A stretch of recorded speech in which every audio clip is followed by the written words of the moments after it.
Malaysia bercadang mewujudkan Majlis Halal ASEAN dan cadangan itu akan dibawa ke peringkat Sekretariat ASEAN untuk dimuktamadkan secara rasmi bagi memperkukuh kerjasama strategik dalam industri halal serantau. Pewujudan Majlis Halal itu juga akan memudahkan kemasukan produk halal di antara dua negara selain meningkatkan perdagangan intra-ASEAN yang kini masih belum mencapai potensi sebenar. Pengerusi Halal Development Corporation HDC Khairul Azwan Harun berkata cadangan pewujudan Majlis Halal ASEAN dibuat oleh Timbalan Perdana Menteri Datuk Seri Dr. Ahmad Zahid Hamidi semasa menghadiri sesi meja bulat Industri Halal Malaysia Indonesia di Jakarta dan juga pertemuan beliau dengan Naib Presiden Indonesia Gibran Rakabuming Raka pada 22 April 2025 lepas. Timbalan Perdana Menteri telah menyampaikan ucap tama di sesi meja bulat berkenaan yang turut dihadiri oleh Ketua Badan Penyelenggara Jaminan Produk Halal BPJPH Indonesia Ahmad Haikal Hassan. Malaysia dan Indonesia merancang supaya perdagangan intra-ASEAN ataupun perdagangan di kalangan negara-negara ASEAN ini perlu dipertingkatkan. Dan Malaysia dan Indonesia mahu mempelopori usaha tersebut supaya ianya boleh memanfaatkan rantau ASEAN ni yang mana penduduknya mencecah hampir 700 juta orang. Semasa persidangan tersebut, kedua-dua negara turut bercadang memudahkan kemasukan produk halal dengan pengiktirafan timbal balik sijil halal Malaysia dan Indonesia tanpa perlu melalui sebarang prosedur dan saringan tambahan.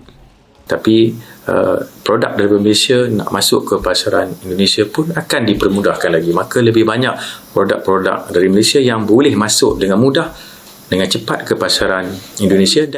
Khairul Azwan berkata langkah ini bukan hanya menjimatkan kos dan masa, malah dijangka memberi lonjakan kepada dagangan dua hala antara Malaysia dan Indonesia khususnya bagi PMKS yang mahu menembusi pasaran negara jiran yang memiliki lebih 240 juta penduduk Islam. Beliau turut melihat usaha ini sebagai game changer yang akan meningkatkan nilai ekspor produk halal negara dengan kadar segera, memandangkan produk Malaysia yang memiliki sijil halal Jabatan Kemajuan Islam Malaysia, JAKIM, boleh terus dipasarkan di Indonesia, begitu juga sebaliknya. Menurut Khairul Azwan, ekonomi Islam terbesar di rantau ini, Malaysia dan Indonesia turut sepakat untuk mempelopori usaha meningkatkan perdagangan intra-ASEAN khususnya bagi produk halal bagi memanfaatkan potensi pasaran halal serantau yang kini mencecah 1.3 trilion US dollar. Khairul Azwan memberitahu ketiga-tiga hasil strategik itu selari dengan kerangka diplomasi halal yang digariskan oleh kerajaan melalui HDC untuk memastikan Malaysia kekal sebagai peneraju industri halal global. Menurutnya lagi, pelaksanaan tiga inisiatif utama ini akan diperhalusi dalam mesyuarat Majlis Pembangunan Industri Halal MPIH pada 29 Mei ini yang akan dipengerusikan oleh Ahmad Zahid sebelum dimuktamadkan oleh Sekretariat ASEAN secara rasmi. Menurutnya, konsep diplomasi halal yang diterajui Ahmad Zahid memberi tumpuan kepada perkongsian kepakaran Malaysia membangunkan ekosistem halal bersama negara-negara sahabat khususnya di ASEAN.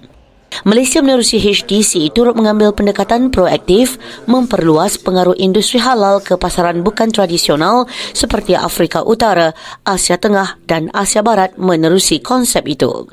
Yang dicapai di Jakarta datang dari Malaysia ke Indonesia ke apa? Kalau macam saya buat dua setengah.